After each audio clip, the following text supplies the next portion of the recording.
what I wish would change was the fact that I still kind of feel slightly uncomfortable talking to my mum about it, because obviously I think I would say she was the one that got most affected by it, but that's not strictly true.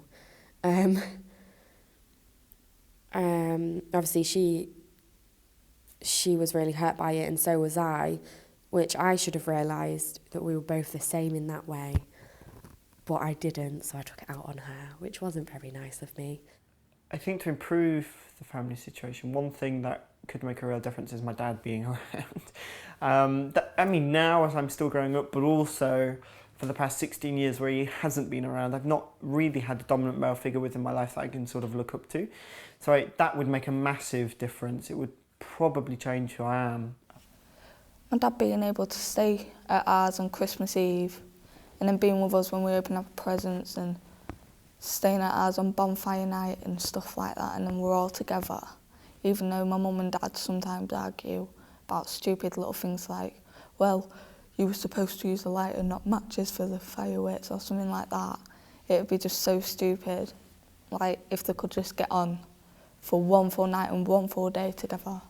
I think if they spoke civilly, it would just help a lot, and they don't realise it and they don't want to speak, but parents should know that that's what the child wants, that's what the children want. We just want them to speak and be civil. And when I was speaking to other family members, they was always telling like the other side, like, why don't you just speak to them?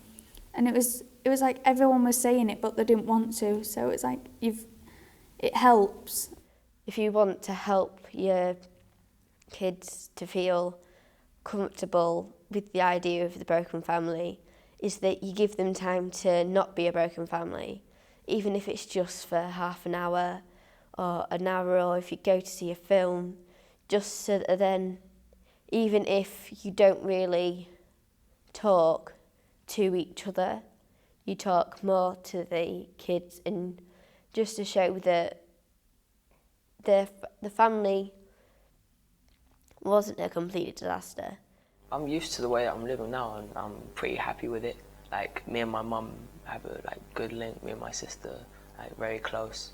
I don't know, in a way, the whole breakup and stuff has brought us as a 3-person family a lot closer. So that's one thing I definitely wouldn't change. I really wouldn't change a lot, to be honest with you. It's been odd, but yeah, I've gotten used to it, and I like the way we're living now. So ideally I wouldn't change anything, to be honest.